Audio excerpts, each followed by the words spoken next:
If you're using AI to write your essays for you or do your projects, you're not just risking a failing grade, you're actually making it harder for yourself to learn. So let's dive into it. AI is a powerful tool, and using it wrong can actually cause damage to your critical thinking skills. Lots of students have the AI app up on their phone all the time, and are always asking AI questions, which is fine, but when you substitute asking AI how to do everything or making decisions, that's when it starts to be a problem.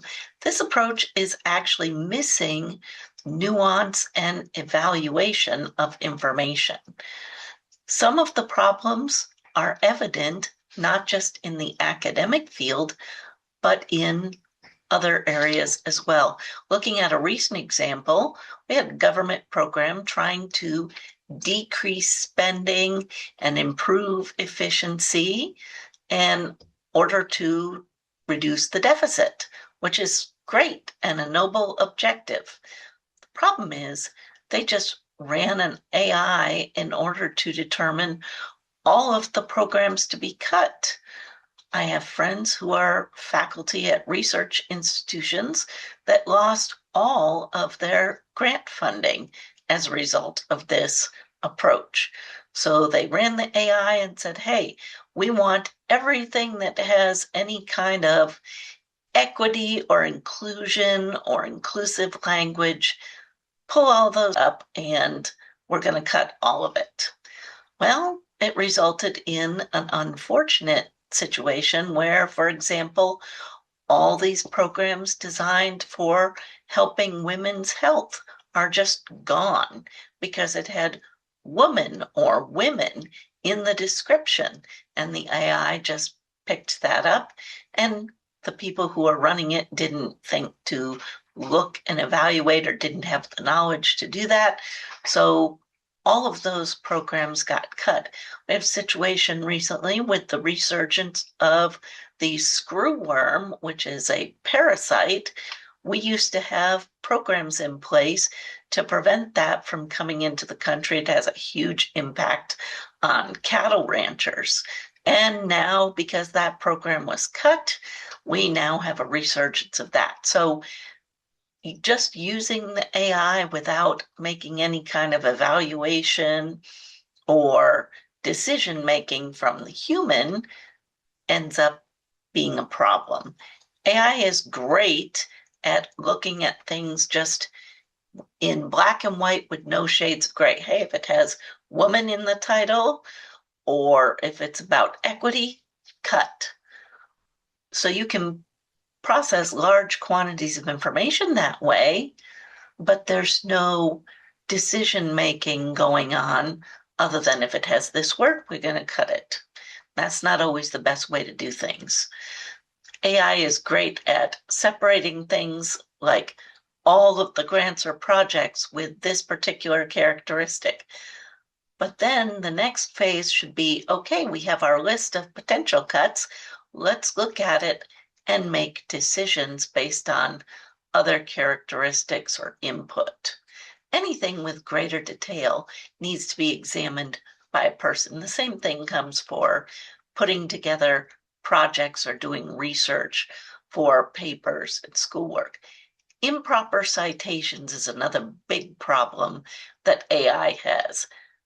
AI is not able to generate appropriate APA or MLA style citations, and it's very confident in its presentation of the written material. Oh, yes, yes, I have cited that correctly, just like you told me to do, and it's not. So you don't want to lose points for that.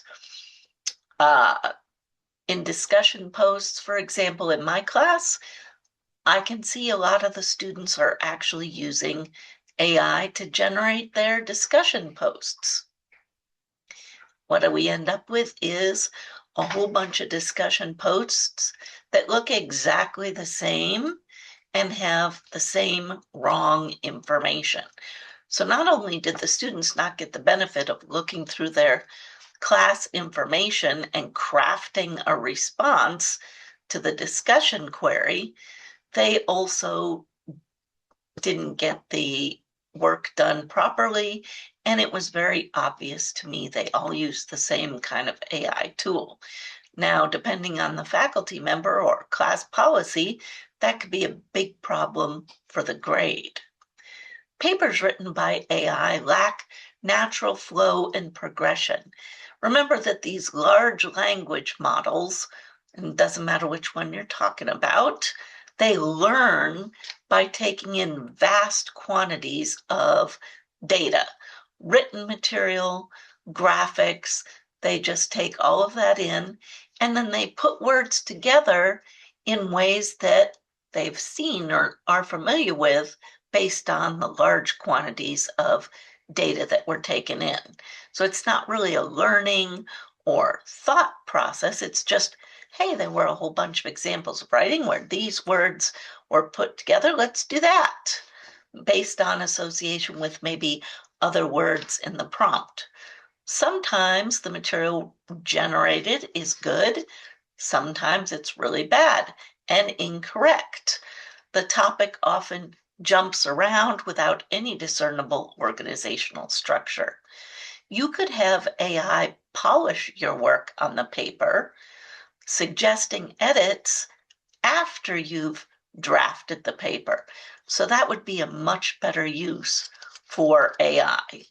There have been cases where attorneys have been, in fact, more of them recently I've seen in the news, where attorneys have AI generate their work product and present it in court, and it turns out, oops, we accidentally hallucinated some cases that don't exist. Judges are rapidly losing their sense of humor about that sort of thing, and understandably so. Some other drawbacks to AI, besides just the student problem, there's also some society and economic and environmental concerns as well. There's a lot of environmental concerns with the proliferation of AI. Water and power use are huge issues. In fact, some communities with data centers moving in, the amount of power and water use is greater than the current use by that community. And there's some pollution issues with the water after it's been used. So that's an issue. Noise pollution. I saw recently some stories about how it's affecting animals, domestic raised like cattle and other animals, and also near zoos. There's big protests where some of the data centers are trying to be placed in communities where there are zoos. And so people are protesting about that. I'm actually surprised that we don't have better methods to manage the power generation and cooling. But we do have them available, but we're not using them. It's really a function of profitability. Sustainable power sources are getting to the point where they're actually surpassing, in some cases, fossil fuel capability. The issue with sustainable sources has always been the storage of energy. So battery technology is a problem, but I saw recently some innovations that are pretty exciting. A lot more things are being developed, and these different battery options don't carry the same risk that the lithium batteries do, and that's awesome. One of the other problems that arises with the proliferation of AI is more and more AI slop, so we call it. And they're seeing now where the AIs are scraping all of this data, but a lot of the data is actually already AI generated. There was a movie, I can't remember the name of it, some years ago, where the main character was so very busy and he had clones made of himself to do other things like taking care of the house and all while he's off at work. And then they made a copy of one of the clones, and that individual was not quite all together there. And they said, oh, well, a copy of a copy is certainly not as crisp as the original. And this is what we're seeing with some of the AI generation now, where it's actually scraping the AI generated data and not coming up with as high level of information as it has before.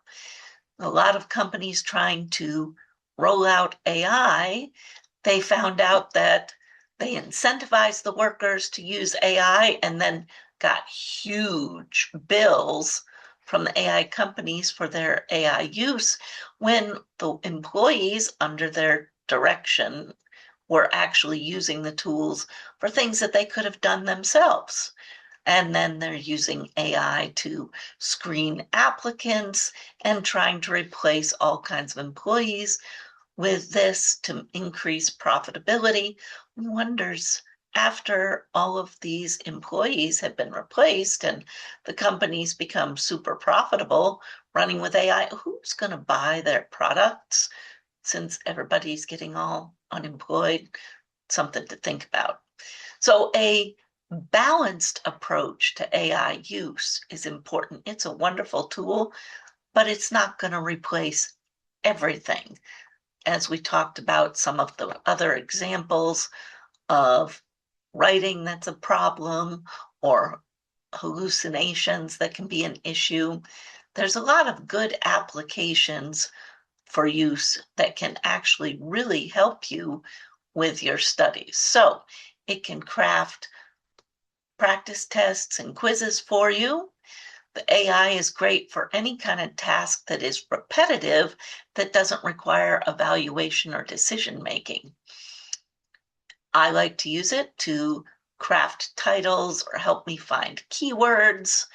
If I have a whole bunch of material and I want to put it together, it can help to refine the information and create graphics and presentation materials. Then those items still have to be edited by me. AI can generate a whole bunch of marketing materials like emails, newsletters, but they have to be read carefully.